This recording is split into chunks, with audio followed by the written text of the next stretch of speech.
강의할 내용은 자영사업이거든요. 그래서 오늘 그 자영사업에 대해서 좀 서로 공유하는 시간을 갖도록 하겠습니다.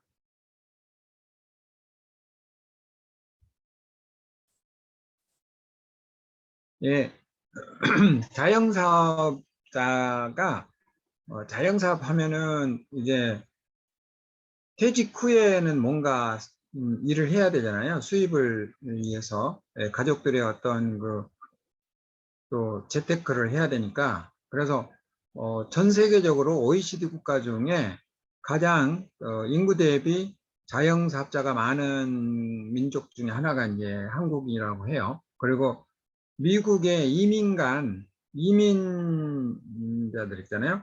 우리 이제 재미교포들도 소수민족 인구 중에 자영업자가 제일 많다고 합니다. 그 정도로 이 한국 사람들은 굉장히 자영업에는 뭐 이게 타고난 어떤 그런 어, 민족성 뭐 이런 걸 갖고 있지 않나 생각해요. 그 중에 하나가 이제 남의 밑에서 일하는 걸 많이 싫어하는 것 같아요. 그러니까 좀 뭐 순정적이기보다는 좀 내가 대장하겠다 뭐 그런 것들이 좀 강한 민족 아닌가 그렇게 보고 있습니다. 그래서 그리고 이제 우리가 부자 아빠 가난한 아빠 거기에 보면은 그 사분면이 나오잖아요. 사분면 중에 사업가가 되라는 말이 나와요. 그러니까 사업가가 궁극적으로 어렵죠. 어려운데 이제 크게 성공할 수가 있는 거죠. 그래서 우리는 자영업이 뭔가 좀 현실을 좀 배우는 시간이 있으면 좋겠습니다. 그래서 혹시라도 여러분 주위에 나는 앞으로 회사에서는 10년 정도 회사를 다니고 어, 퇴직 후에 나는 자영업을 하겠다. 뭐 그런 사람들이 있을 수 있잖아요. 젊은 사람들 중에. 그런 사람들에게 오늘 좋은 이런 데이터를 서로 공유했으면 좋겠습니다. 이 시간들이 그분들에게 조금이라도 미래를 준비하는데 도움이 되는 시간이 되고자 저희가 이제 주제를 우리가 오늘 너츠 앤 볼트 멘탈 개념이라고 그래서 아메이를 하는데 아메이 사업에 이제 여러 가지 스킬이나 제품 뭐 이런 게 있지만 이 시간에는 정신적으로 우리가 아메이를 어떻게 우리가 이제 그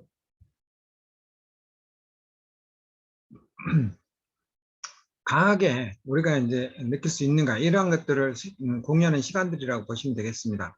그래서 저희가 그 정책위원들이 이제 이렇게 교대로 저희가 8주를 저희가 이제 하고 있고 이게 끝나면 이제 또 MBS를 이제 또 8주 하잖아요. 넛젠볼트 스쿨이라고 그래서 기본적인 거 저희들이 시스템에서 배우는 거니까요. 그리고 저희가 얘기하는 대부분의 시스템은 인터넷 텍스트 얘가 이제 저희들에게 알려준 그런 지식을 공유한다. 이렇게 보시면 되겠습니다. 그래서 자영업자의 현실은 이제 풀립에 매달려 있는 이슬이라 그래서 사실은 이태이태하다는 의미인 것 같아요. 그래서 100세 시대에 이제 대안을 찾는다면 그 대안 중에 하나가 이제 저희가 이 연금이 될 거고 그리고 현금 수입 그리고 이제 또 친구가 많으면 좋겠다고 했어요. 그래서 김영석 교수님이 102세가 됐는데 그분이 TV에 나오셔가지고 이 친구 개념을 좀 다시 정립해 주셨어요. 자기가 그동안에 이제 교수였을 때 같은 교수들이 많았고 그분들이 이제 친구로 이렇게 쭉 대화를 했었는데 자기가 102세까지 살아보니까 80대니까 그 친구들이 다 저 세상으로 가더라. 근데 그 이후에도 내가 몇십 년을 이렇게 혼자 살다 보니까 대화의 상대, 이 친구의 개념이 그냥 동창 개념이 아니라 대화의 상대. 그래서 대화의 상대를 어디서 찾느냐?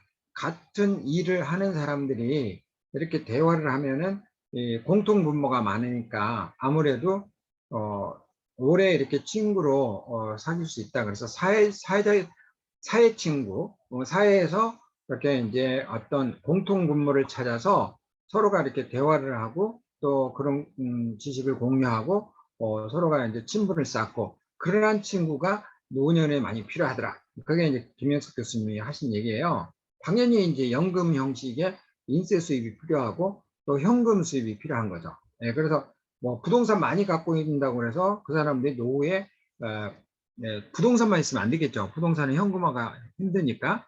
그래서 이제 100세 시대의 대안은 바로 이런 건데, 이런 대안을 찾기 위해서 우리가 자영사업을 많이 합니다. 근데 자영사업을 이제 현미경으로 들여다보면은 그 자영사업들이 우리가 원하는 만큼의 대안이 되지 않는다는 거예요. 그러니까 오늘 제가 자영업자들이 얼마나 현실이 어떤가를 여러분과 공유할 겁니다.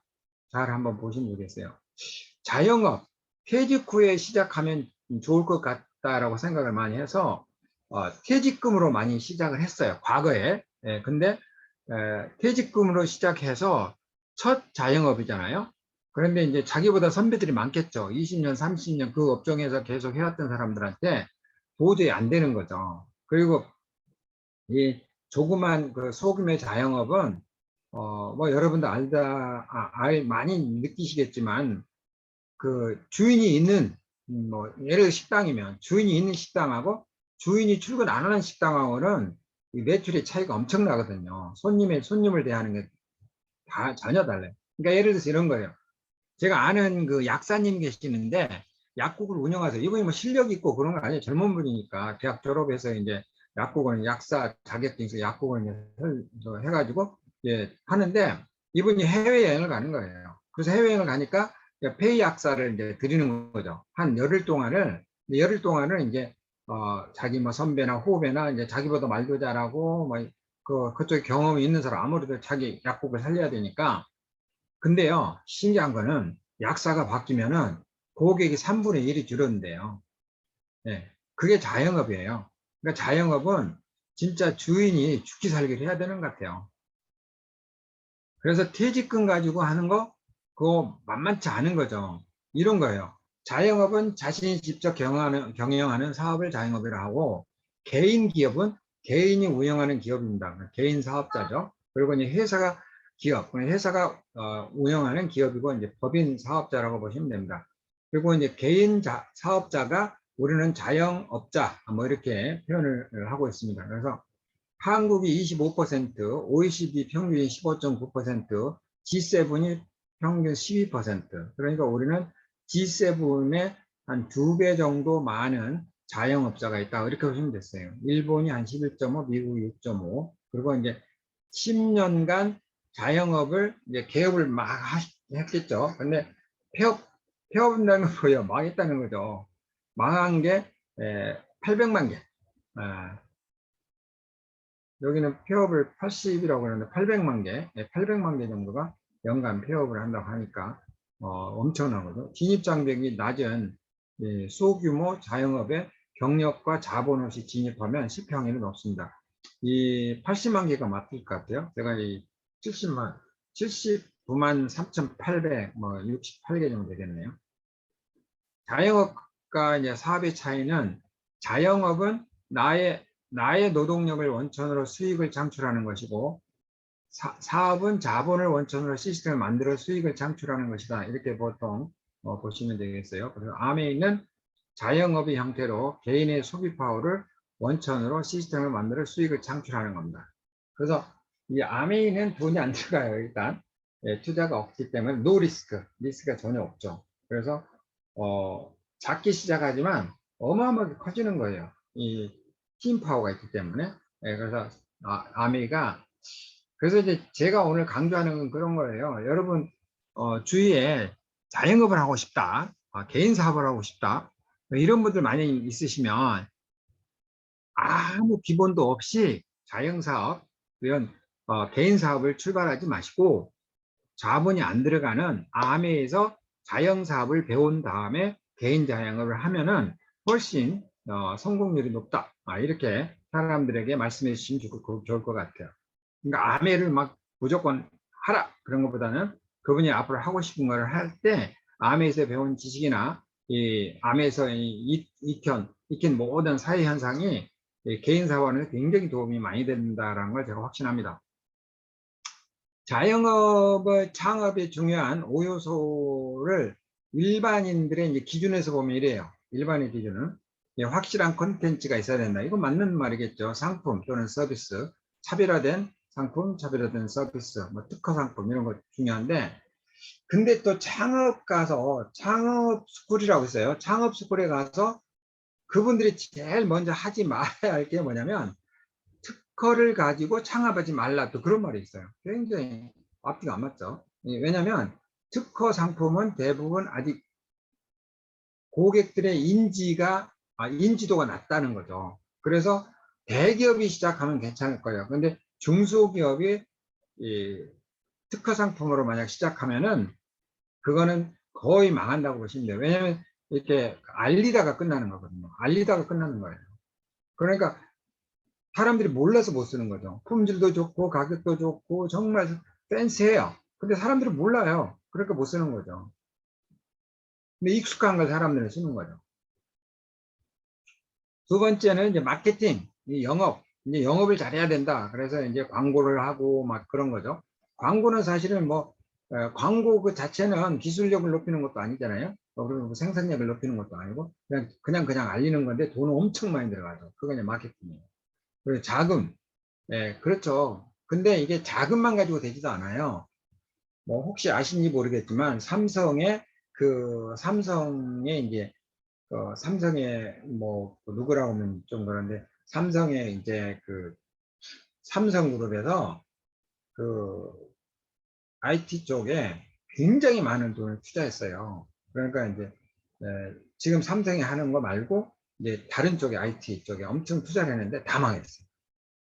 이게 돈으로 되는 게 아니에요. 돈으로 되는 게 아니고 정말 여러 가지가 두루두루 갖춰져야 되는 거예요. 돈만 가지고 한다 그러면, 지금 돈 많은 기업들이 얼마나 많습니까? 그 기업들 다 알아서 다 하겠죠. 돈만 갖고 한다면 우리나라 큰 기업들이 왜 페이스북 같은 거 못 만들겠어요? 그렇잖아요? 예. 페이스북, 구글 돈으로 안 될 게 뭐가 있어요? 근데 안 된다니까요. 돈으로만 되는 건 아니에요. 인맥, 뭐 당연히 인맥 중요하죠. 예, 그런데 또 인맥 쌓기가 그렇게 쉽지 않잖아요. 예, 고객 확보의 능력, 그리고 이제 경영 능력. 그래서 자영업을 창업하는데 확실한 콘텐츠, 영업력, 그리고 이제 두둑한 자금, 그리고 이제 고객 확보 능력, 경영 능력이라고 이렇게 표현을 했어요. 이제 이건 저는 이렇게 보거든요. 일반인들이 볼 때는 이게 맞을 수도 있어요. 근데 여기 이제 허점이 몇 개가 있어요. 이렇게 해가지고 망하거든, 사람들이. 이게 망해요. 왜냐면 여기 지금 보시면은 그러니까 기술력을 늘리는 그런 건 없잖아요. 그죠? 네. 그러니까 뭐 기술을 더 늘린다든지 일단은 뭐 사회의 그 기본이 되는 것들이에요. 기본이 되는 것들은 빠져 있거든요. 그러니까 여기는 그냥 완성된 거를 어떻게 우리가 영업이익을 늘려서 이 경영력을 늘려서 우리가 이제 성공할 건가지. 그런 게 일반 자영업자들이 창업의 중요 5요소인데 이거 가지고는 이 성공할 확률이 굉장히 적습니다. 그런데 미국에서 정말 굉장히 오래전에 석유로 너무너무 크게 성공한 석유 왕이라고 부르는 폴 게리라는 사람이 있어요. 근데 폴 게리 이 사람이 이 자영업을 하라고 했고 그 자영업의 가장 중요한 6요소를 이분이 얘기해 주셨어요. 그게 뭐냐면 일반 것과 좀 다른데 석유왕 폴 게리가 말한 사업 성공의 6요소는 바로 이런 거예요. 자기 사업을 먼저 하는 거예요. 자기 사업을. 누구든지. 그래서 리치 디보스 사장님과 제베랜드 회장님이 자기 사업을 한 거고 덱스트 예가 사장님은 가족의 가훈이 뭐냐면 덱스트 예가성을 가진 사람은 남을 위해서 일하지 않는다. 그게 가훈이에요. 가훈.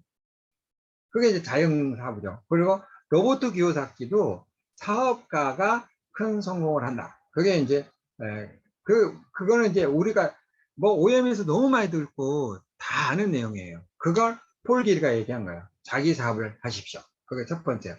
두 번째, 사업 아이템이 중요하다고 했어요. 근데 수요가 큰 사업을 하라고 하는데 수요가 큰 게 뭐예요? 생필품, 석유 이런 거예요. 그러니까 이 소비되어지는 거, 그리고 재구매되어지는 거. 이게 가장 안전하죠. 그 안전한 이유가 그거예요. 두 번째가, 세 번째가 그거 안전한, 그러니까 이 사업이 안전하도록 진행되게 하는 요소가 생필품과 석유인데, 이유가 뭐냐면 지속적인 공급만 해준다면, 그 석유가 지속적으로만 나와준다면, 치약을 지속적으로만 그 좋은 품질로 만들어준다면 소비자는 그거를 계속 사간다는 거예요.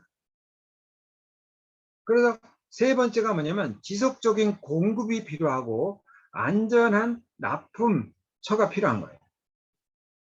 그러니까 지속적인 공급은 뭐냐?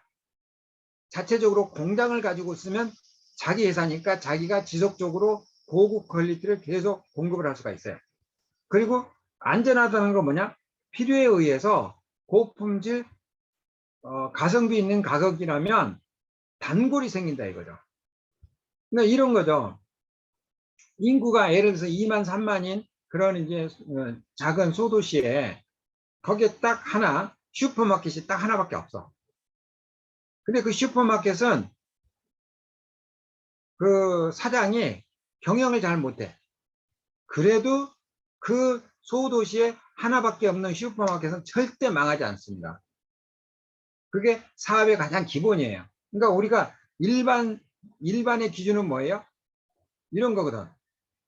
확실한 컨텐츠, 영업력, 두둑한 자금, 고객 확보 능력, 경영 능력인데, 이 폴리기가 얘기한 거는 그게 아니에요. 지속적인 공급과 안전하게 납품될 곳이 있어야 한다는 거죠. 그러니까 개념이 다른 거예요. 그러니까 이런 개념을 배우지 못한 사람들이 하는 자영사업은 끝이 뻔하다는 거예요. 그러니까 기초가 없는 데다가 사상 누각을 짓는 거죠. 그러니까 어때? 코로나가 오면 확 무너지고, 또 뭐 IMF가 오면 뭐 싹 쓰러지고 그렇게 되는 거예요. 그런데 IMF가 왔다고 해서 치약이 무너집니까? 코로나가 왔다고 해서 치약이 문 닫습니까? 그런 거 아니잖아요. 그렇잖아요?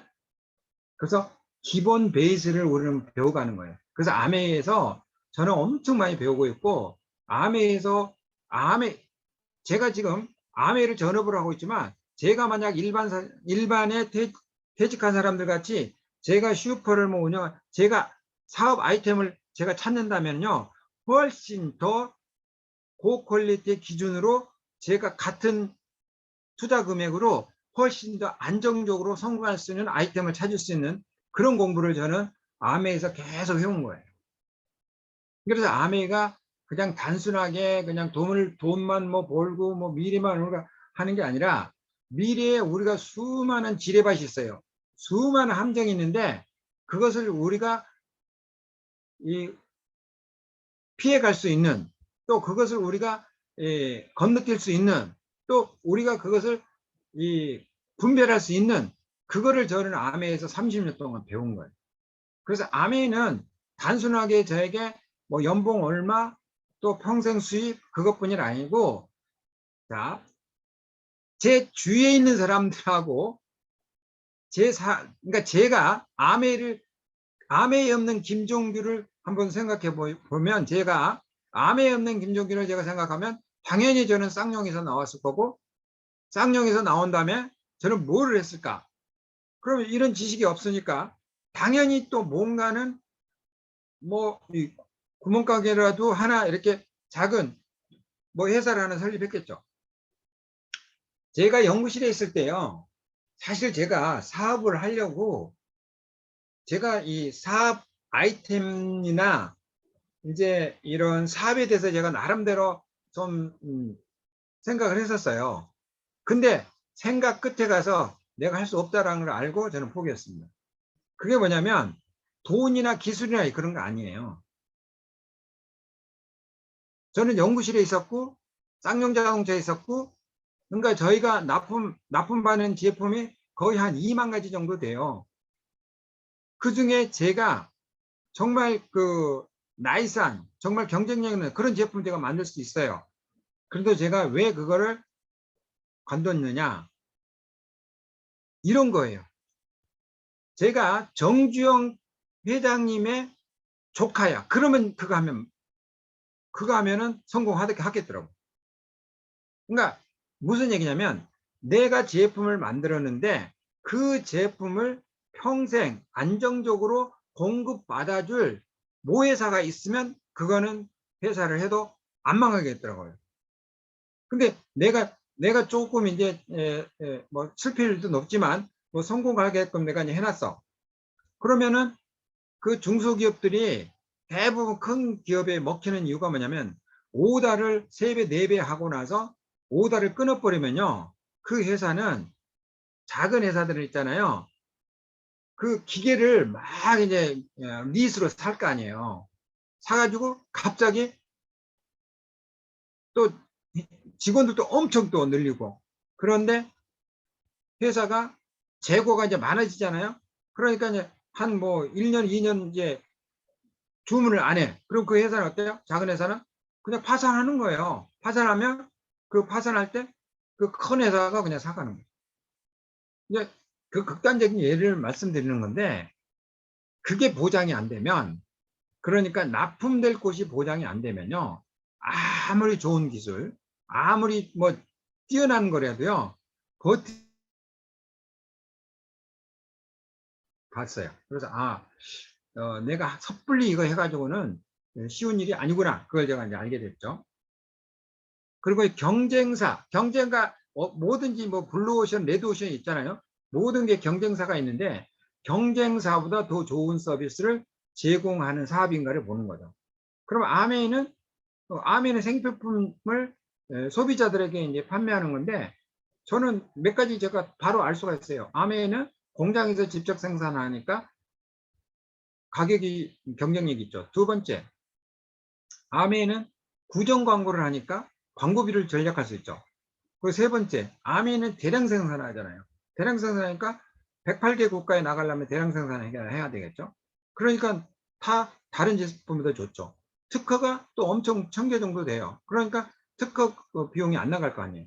그리고 우리가 회원제로 하니까 재고가 그렇게 많지 않아요. 왜냐면 1년, 이제 통계가 나오죠. 뭐, 봄에는 뭐가 잘 나가고, 여름에는 뭐가 잘 나가고, 가을에는 그래서 저희 같은 경우에 재고가 최소 미니멈으로 가져가도 돼요. 그런데 또 우리 회원들의 특징이 뭐냐면 재고가 급한 어떤 상황에서 한꺼번에 다 팔렸어. 그래도 보름이나 한 달을 기다려야 또 우리 회원들은 다른 데 안 가요. 안 도망가 우리 회원들이. 그런 거에 의해서 회사는 그 어떠한 그 물류 창고 비용이나 그런 어떤 그 재고 부담이나 그 재고 부담을 없애주는 게 기술로 나와 가지고요. 한때 도요다에서 전 세계에 센세이션을 일으켰어요. 지스라고, just in time이라고. 지트라는 그렇게 그거를 막 학습시켰어요. just in time. 재고를 최소화해라. 미니멈만 하라. 그래야 회사가 경쟁력이 살고 회사가 어 회사가 가격을 낮출 수 있다. 그 just in time. 그래서 재고를 최소 미니멈하고 들어오면 바로 그러니까 이제 부품들이죠. 부품이 들어와서 자동차가 조립이 되고 바로 나가는 거예요. 그러니까 부품 재고 제로화. 근데 그게 쉽진 않죠. 근데 그게 시스템으로 엄청난 센세이션을 일으켜가지고 쌍용 자동차에도 한때요 그 GT에 대한 공부 엄청 많이 했어요.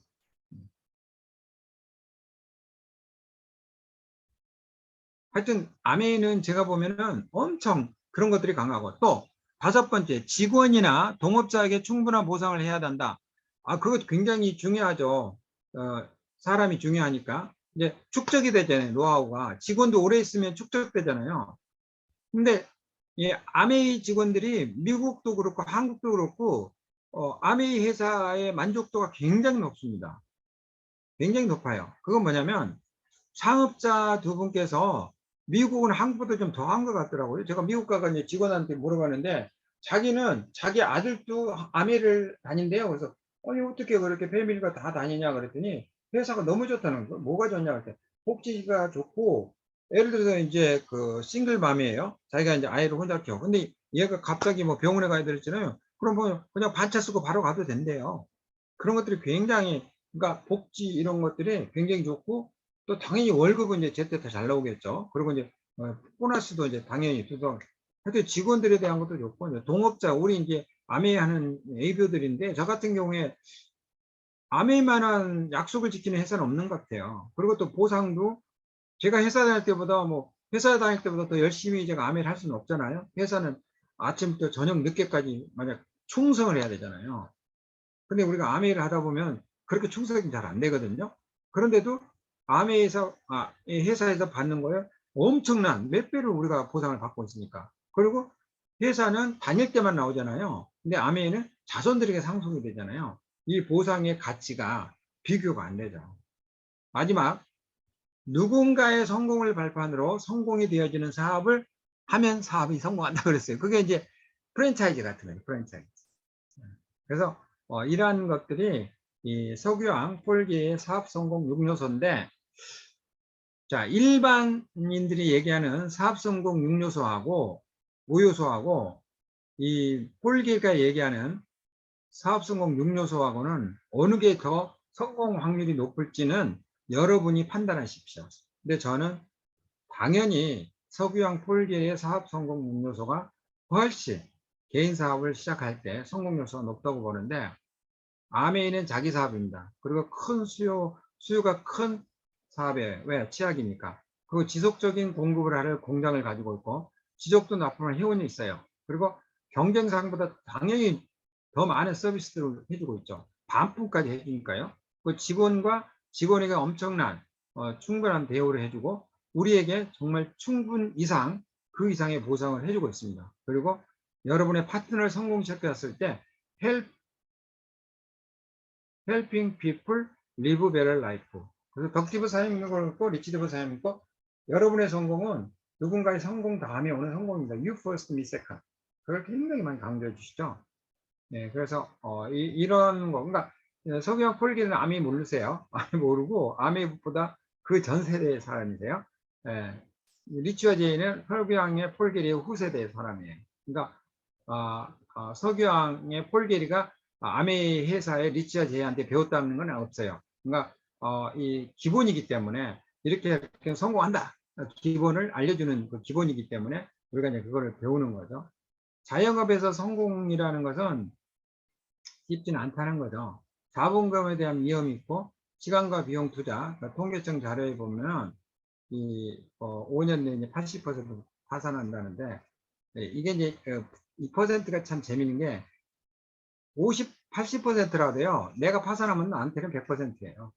고정비용이 주는 부담이 많고 사업 시작 전에 사전 준비가 어렵다. 업종 변경이 어렵다. 2, 3년에는 라이프 사이클이 바뀔 것이다. 근데 이게 아메에는 고정비용이 없고요. 사업 시작 전에 사전 준비가 우리는 없어요. 왜? 매일 쓰고 있는 제품이니까. 그리고 우리는 업종 변경이 필요 없어요. 왜? 치약이니까. 그리고 2, 3년 후에 라이프 사이클 아무리 바뀌어도 치약은 안 바뀝니다.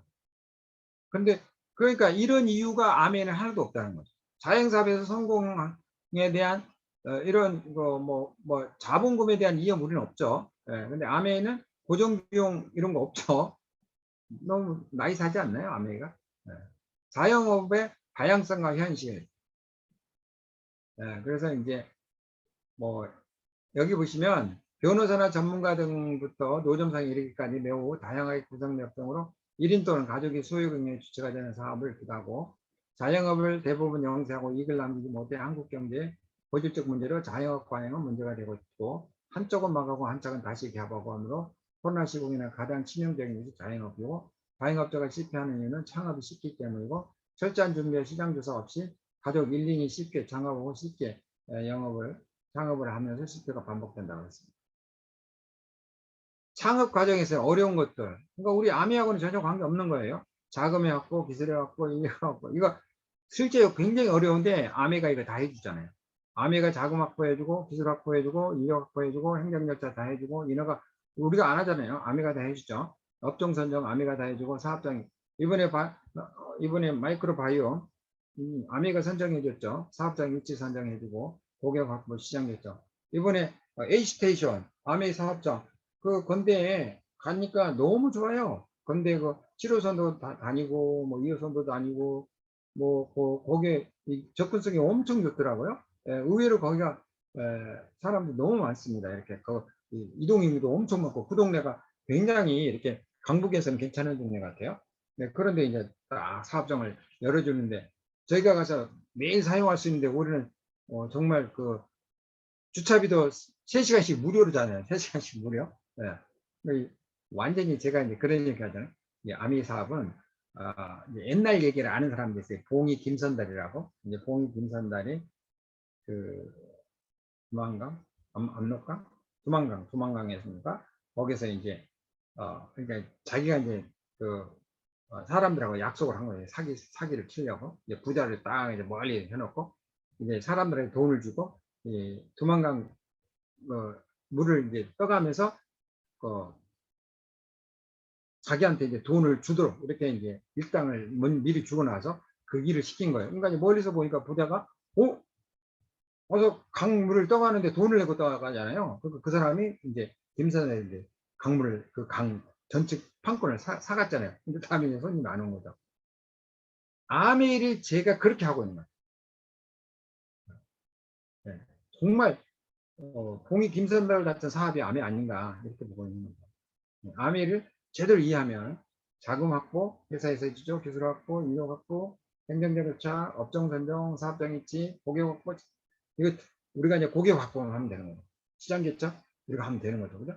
근데 이것도 다 도와주잖아요. 고객 확보를 하라고 이번에 수원에서 그 엄청난 자리를 빌려가지고 거기서 또 하루 종일 또 무료 주차 그거 해주잖아요. 선물도 막 엄청 많이 주고. 야, 진짜 대박입니다. 대박. 고용인이 있는 고용원 그러니까 이제 알바생을 쓰는 사람들이 점점 추세가 감소된다 그 말이에요. 왜냐하면 알바생이 너무 비싸요. 네. 네, 그래서 이 취업자는 이제 비임금 근로자와 임금 근로자가 있는데 비임금 근로자는 고용원이 있는 자영업자로서 고용원 없는 자영업자에다가 이제 무급 가족 종사자 이렇게 합치는 거고 661만 명 중에 130명이 고용원 있는 자영업자 그리고 425만 명이 고용이 없는 106만 명이 이제 무급 가족 종사자 이렇게 분류가 된다고 그래요. 그래서 고용원 있는 자영업자는 2019년 8월에 153만 명이었던 게 1년 사이에 136만 명으로 이게 또 2년 사이에 130만 명으로 감소가 계속 줄어들고 있어요. 인건비를 줄인다 그 말이죠. 그러면 반대로 어때요? 취업이 힘들다 그 말이죠. 그래서 고용은 없는 자영업자가 직원을 내보내고 사업을 계속하는 경우 여기 보시면은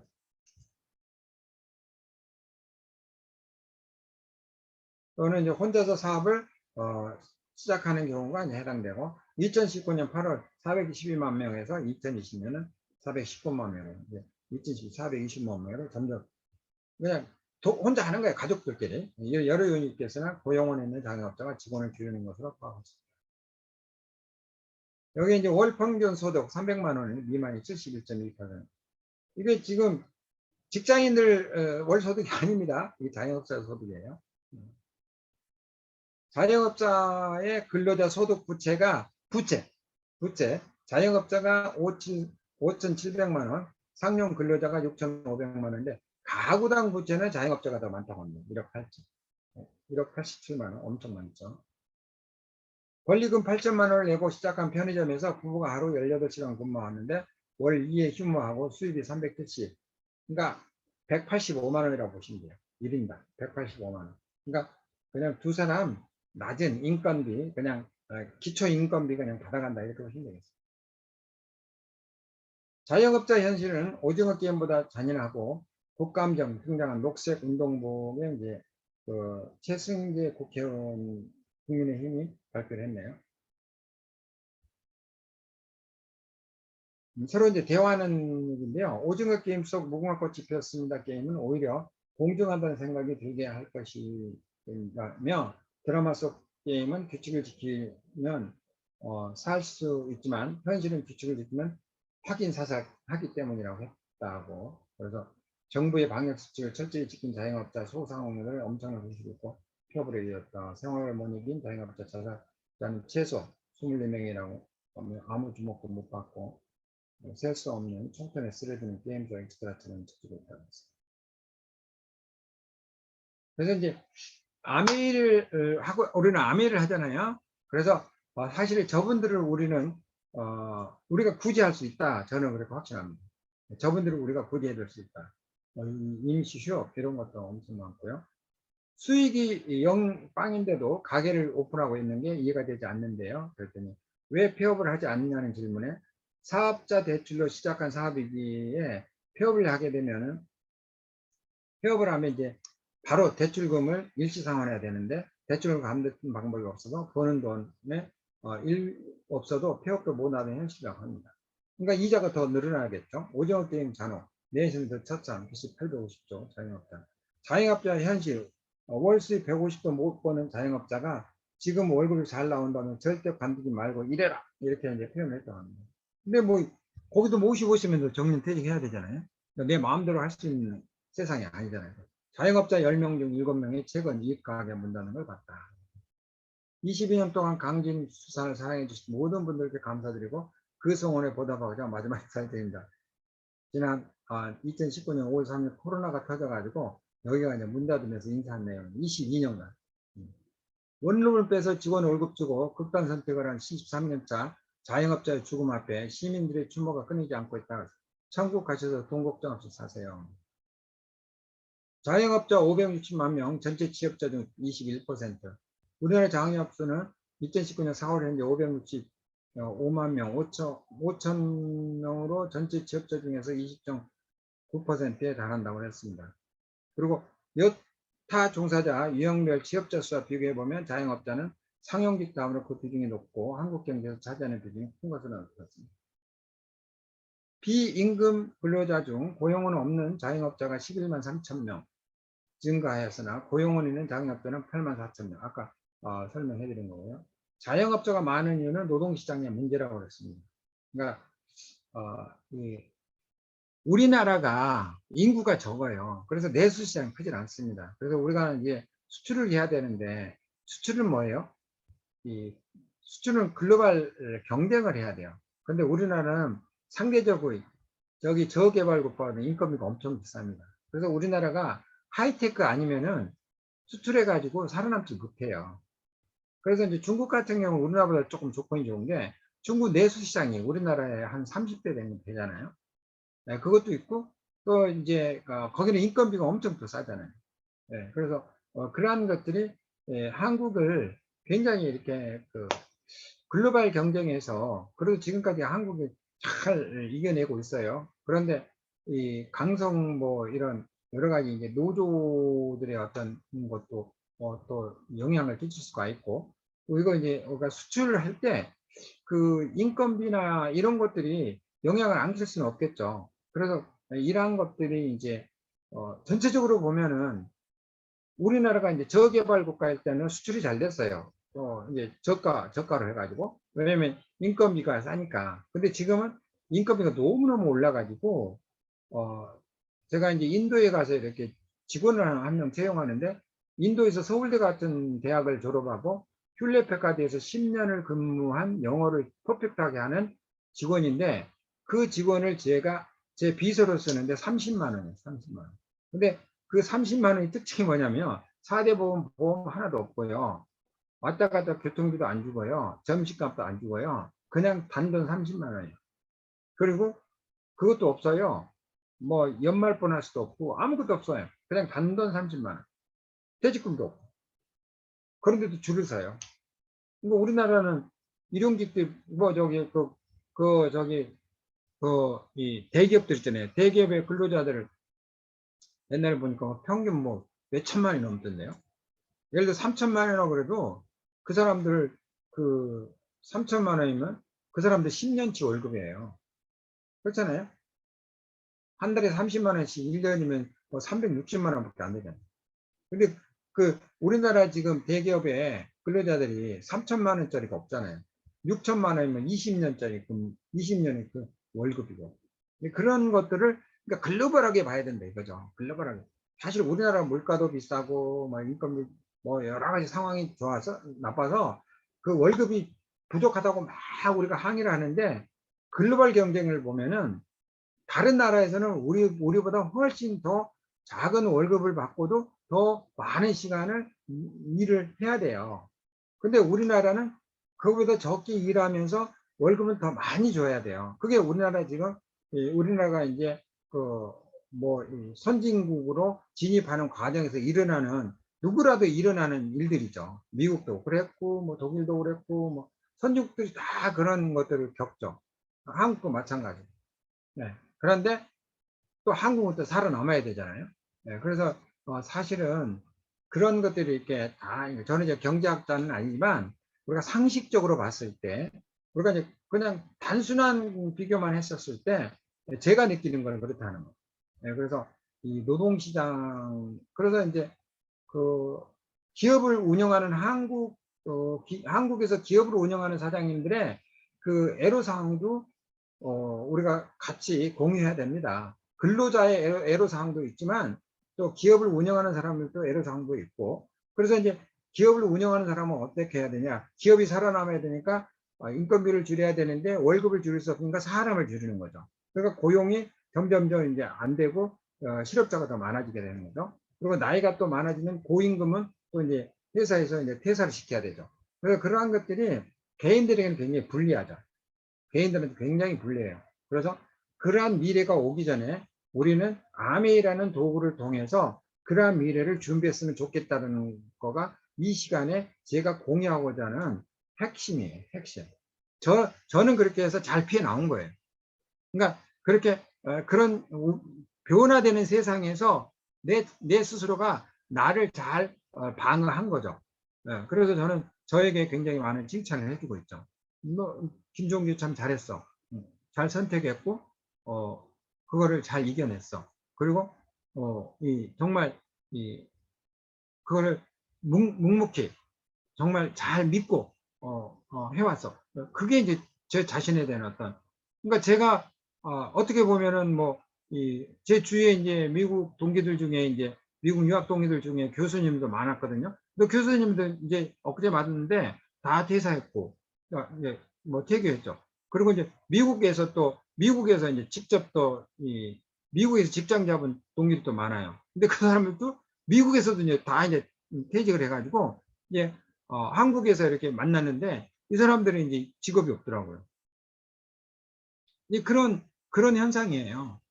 예, 그래서 저 같은 경우는 지금 현업에 있고 폴게리가 얘기하는 그 6가지 종류에 딱 들어가는 그런 사업을 하고 있고 그리고 지금까지도 IMF 때도 잘 견뎌왔고 코로나도 잘 견뎌왔고 미래의 IMF도 미래의 코로나도 우리는 충분히 잘 견딜 거라는 걸 경험을 해봤잖아요. 왜? 생필품이니까 치약이니까. 그래서 내가 지금 이거를 뭐 잘한다 못한다 그걸 떠나서 우리가 살아가면서 특히 지금 젊은 사람들은 앞으로 그런 세상이 얼마나 많이 오겠습니까?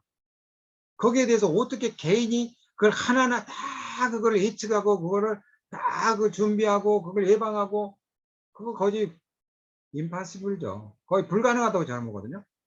단 저와 같이 제가 했던 것 같이 암의 생필품 치약을 가지고 우리가 사업을 펼쳐간다면 미래에도 우리는 그래도 다른 업종보다는 훨씬 안전하게 해 나가지 않겠느냐.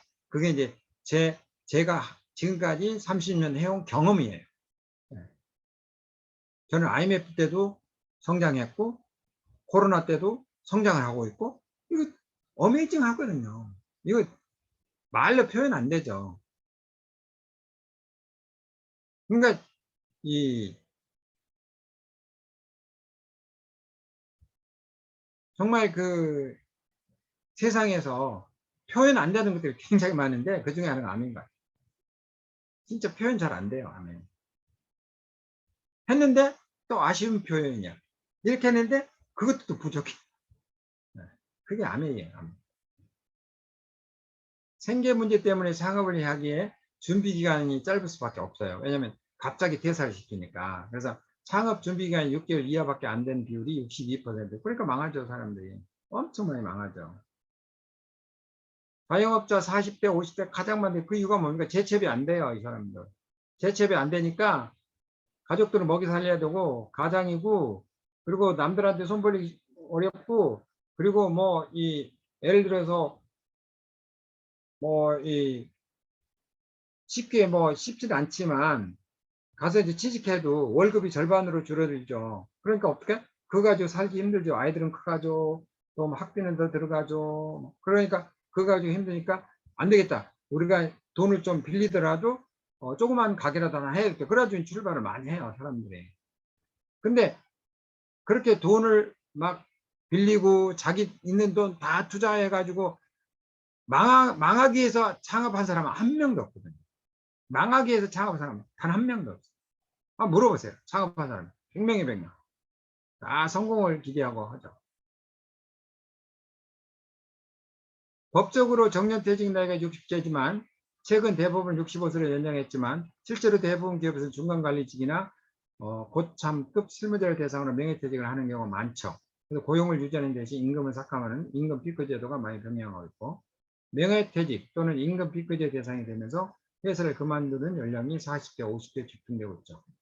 이러한 이유로 자영업자를 줄이기 위해서는 노동시장에 양질의 일자리를 창출해야 하는데, 우리나라가 선진국으로 가면서 인건비가 비싸져 가지고 글로벌 경쟁이 안 된다고 말해요. 자, 인도 서울대학교 나온 사람 여러분들 20명 쓰겠어요? 한국 서울대 나온 사람 1명 쓰겠어요? 여러분이 경영자라면. 절대 지금 상황적으로 우리나라 인건비 갖고는요, 국제 경쟁력이 되지 않습니다. 우리가 일본보다 지금 인건비가 높거든요. 일본 사람들이 바보여서 뭐 인건비를 안 올리겠어요? 국제 경쟁력 떨어지면 어때요? 수출이 안 되는데? 그럼 국가 전체가 가난해지는데? 그러니까 사실 이게 경제라는 게요. 제가 경제학 박사 미국에서 같이 공부하신 분이 그러더라고요.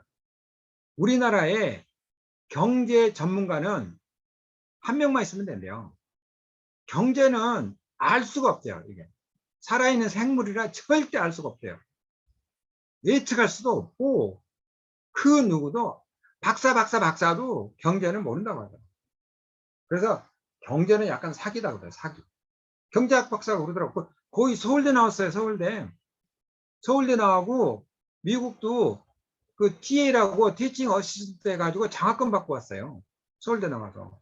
그리고 제가 이제 한국에 귀국해가지고 이제 그 정박사를 찾아가는데 그 거기 그 청와대 앞에 어 거기가 이제 공무원들 하는데 그 이제 뭐 이 경영 그 뭐죠? 사심하고 행시 이제 합격한 사람들 있잖아요. 그러한 공무원들 포함해 가지고 그 회하에 한 50명 정도를 거느리는 국장으로 있더라고, 국장. 근데 그분이 그런 얘기 했다니까요. 국장. 그리고 그분이 그 청와대 청와대 가면 이제 경제 뭐 비서실이 있거든요. 거기서 근무했어요. 그분이 경제는 사기라고 들었어요. 경제. 자기가 경제학 박사인데 경제는 사기다. 그리고 한국에는 경제학에 대해서 막 이렇고 저렇고 막 얘기하는데 한 명만 있어도 된대요. 많은 사람이 필요 없어요. 그게 경제라고 하더라고요. 그게 뭐냐면 변수가 많고 그만큼 어렵다는 거예요. 경제가. 그래서 대통령들도 뭐 경제부 장관도 아니 국민들이 잘 살면 좋죠. 근데 그게 국가 대 국가 경쟁해야 되고 글로벌 해야 되고 그래서 이게 그런 글로벌한 경제를 보면은 머리 아프죠. 어쨌거나 근데 또 개인이 중요하잖아요. 개인. 한 분 한 분이 다 중요하잖아요. 그럼 한 분 한 분이 다 행복하게 잘 살면 좋잖아요. 근데 저는 대기업도 다녀봤고 유학도 다녀왔고 그런 친구들도 있고 하는데 제가 살아보니까 그런 친구들 중에 제가 이 나이에 제일 편안하게 안정적으로 잘 살고 있더라고요. 그 이유는 딱 하나예요. 그 사람들은 아메이가 없고 김종규는 아메이가 있었고 그거예요.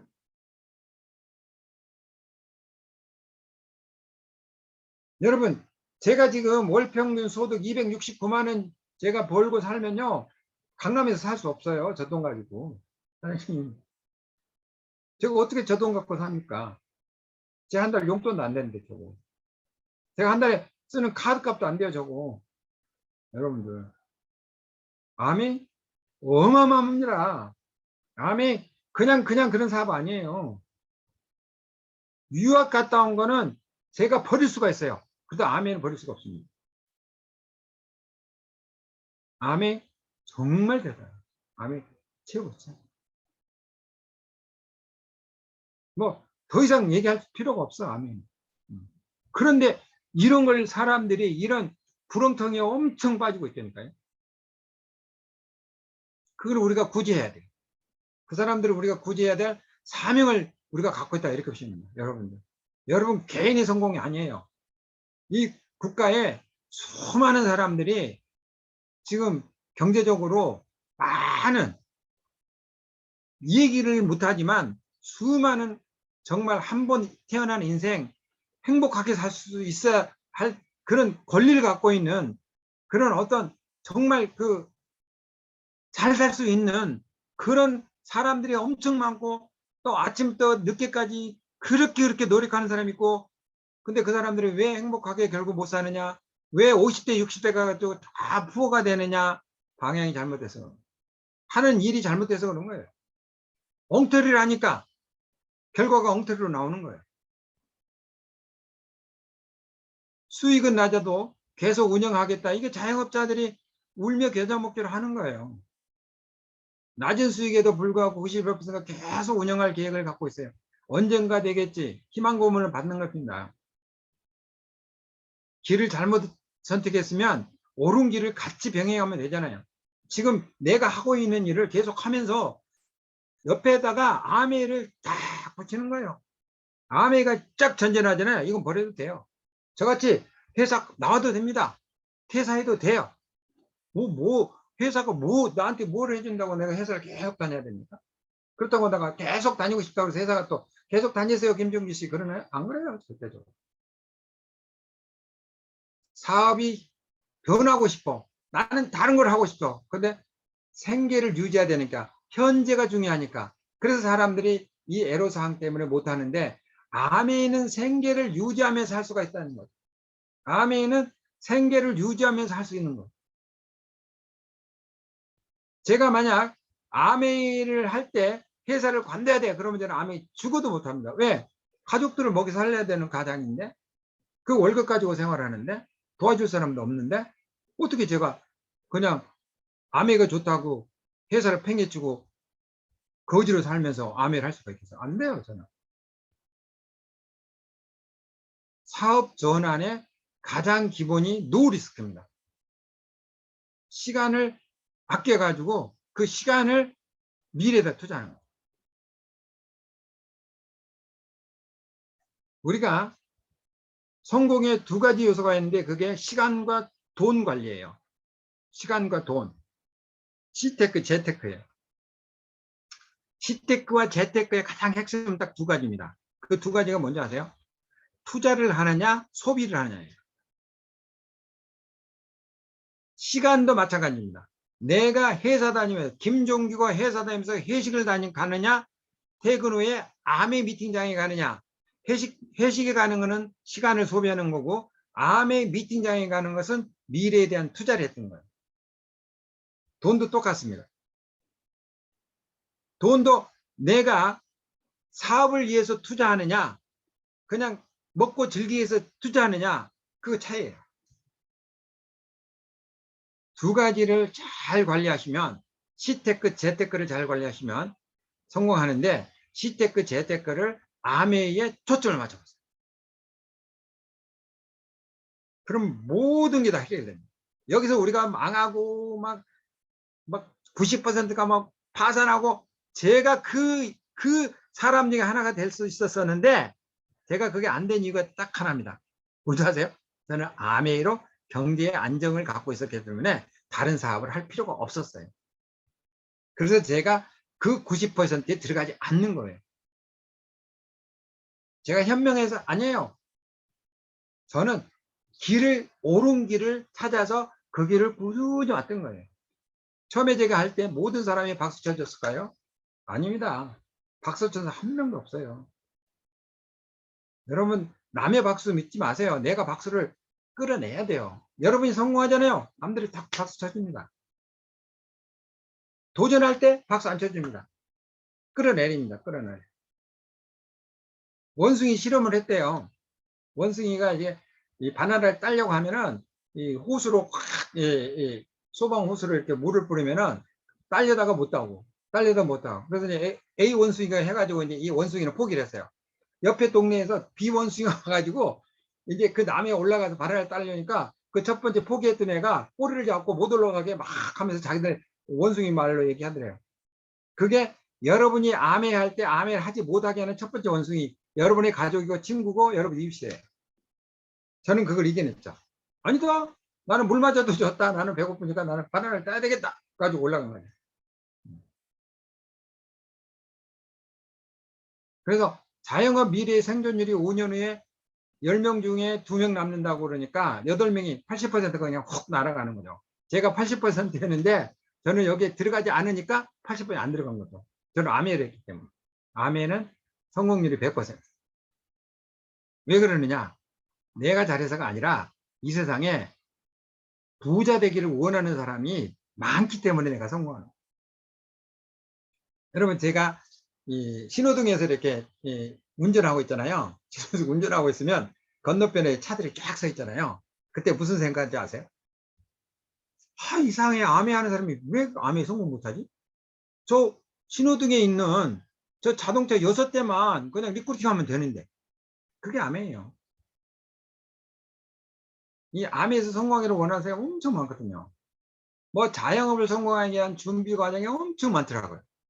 이렇게 막 해야 된다 하는데 이게 뭐냐면 일반 성공이에요. 일반 성공. 일반 성공이 이렇게 복잡해요. 자신의 강점, 약점을 뭐 F 용기 정리하고 뭐 현 직업이 점적이면 요리하고 뭐 기존 업체들이 왜 잘하는지를 살펴보고 경제신문에서 자신 생활 업적에 대한 기사를 나왔을 때 뭐 읽을 능력을 갖고 뭐 창업에 대한 책을 읽고 근검 전략하여 자본을 축적하고 은행에 넣을 경우 뭐 부도 리스크 관리를 하고 뭐 5천만 원 분산하고 남는 시간 하여 아멘은 이런 거 하나 없더라고요. 아멘이 얼마나 쉬운지 아시겠죠? 창업 성공률을 높일 수 있는 경영자의 자질, 성실과 부지런함, 친절함, 미소, 배우려는 자세, 꼼꼼함과 합리성, 정. 이건 아메하고 좀 비슷하더라고요. 실패하는 경영자의 DNA, 비양심성 주고 이거는요 어디 가서나 다 이런 사람들 성공 못하겠죠. 게으른 사람이 어떻게 성공하겠습니까? 인내심 부족한 사람이 어떻게 성공하고 높은 자존심. 아메에서 높은 자존심 망한 사람 많고요. 아메 처음에 안 된다고 한 사람 너무 많아요.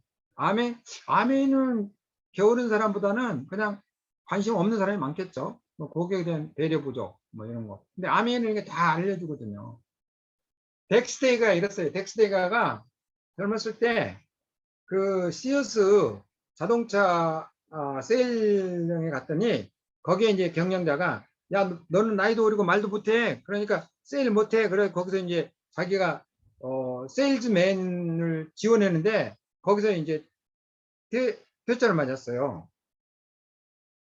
그러고 나서 이제 이 사람이 이제 스물 한 서너 살 됐을 때 트럭이 있는데 트럭을 팔러 갔더니 거기는 이제 GM 모터사요. 그 세일즈맨인데 거기 이제 세일즈맨이 덱스터한테 너 세일즈맨 한번 해보지 않을래?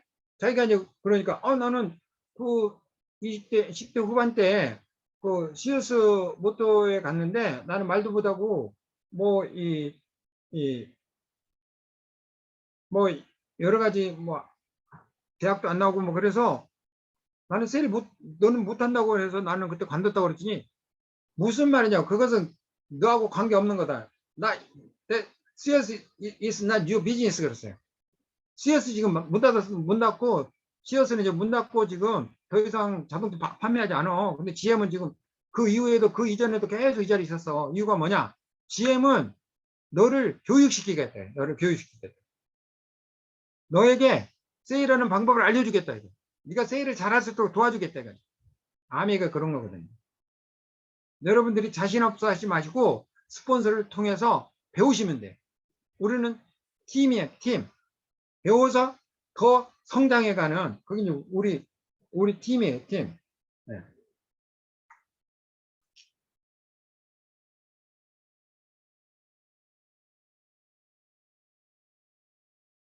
이제 실패자의 성품이 있는데 고민하는 것을 싫어하며 뭐 새로운 생각을 하고 새로운 것을 배우는 것을 싫어하고 이거는 글쎄요, 이 아미에서도 이런 사람들은 뭐 성공하기 좀 힘들겠죠. 열심히 일하기 싫어하는 사람, 뭐 건강이 나쁜 사람, 뭐 이와 같은 사람들이 좀 이해는 없는 부분에서. 예. 창업자들이 사업에 실패하는 가장 큰 요인은 철저한 준비 기간 부족, 경영력 경영식 부족, 사업 아이템 선정 실패, 입지 선정. 아메이는 그 상관없잖아요. 그죠? 예, 아메이는 뭐 이런 준비 기간 점점 배워가면 되는 거고, 경영자의 의식 부족. 이거는 이제 팀이 해주면 되니까. 그리고 아이템 선정. 아이템을 아메가 다 해주잖아요. 입지 선정 아메가 다 해주잖아요. 신생 기업의 생존율. 이런 거 우리하고 관계없고. 예. 그리고 이제 그 베이붐 시대 은퇴가 본격화됐고 한국의 G7 국가의 장업자 비율이 뭐 이렇게 돼 있고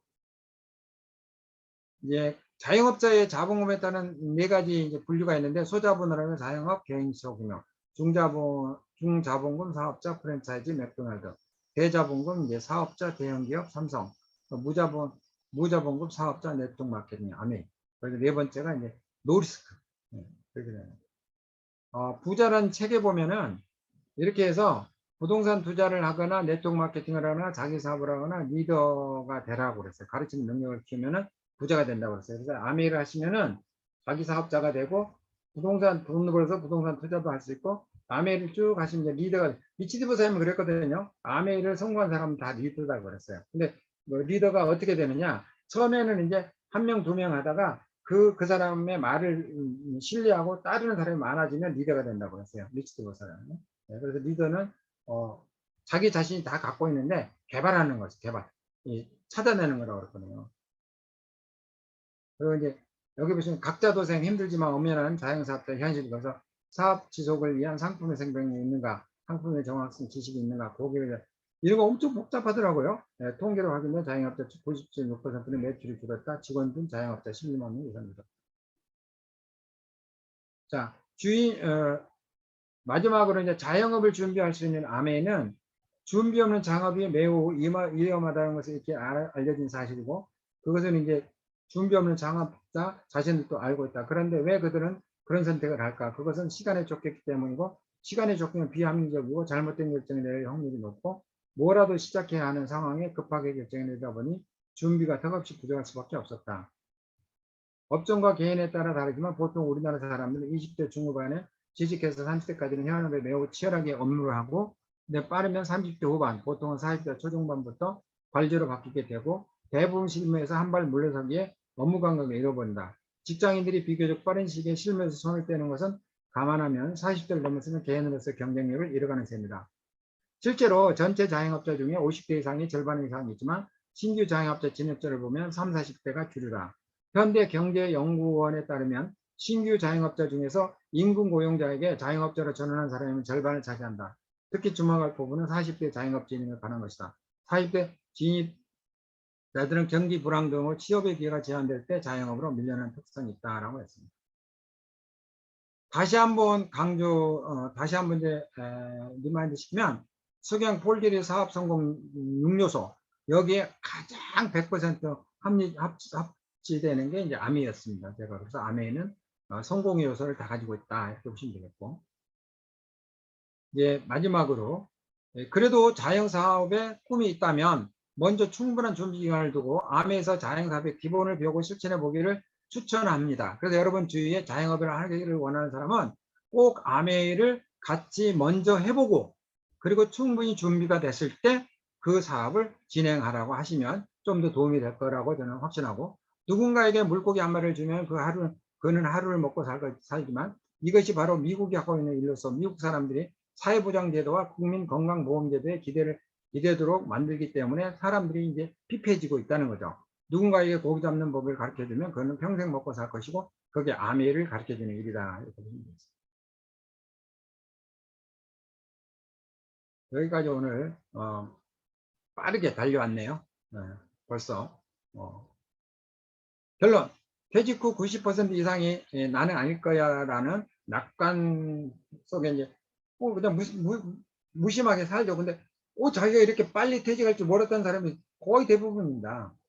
반태라는 게 퇴직한 뒤에도 다시 경제활동에 뛰어드는 것이라고 했고요. 대륙시장 구인 구직의 50대가 92% 이상이 재취업을 희망하는 시대가 됐고 자영업은 직장인의 무덤이라고 합니다. 무덤을 피할 수 있었던 이유는 바로 튼튼한 아미가 있었기 때문입니다.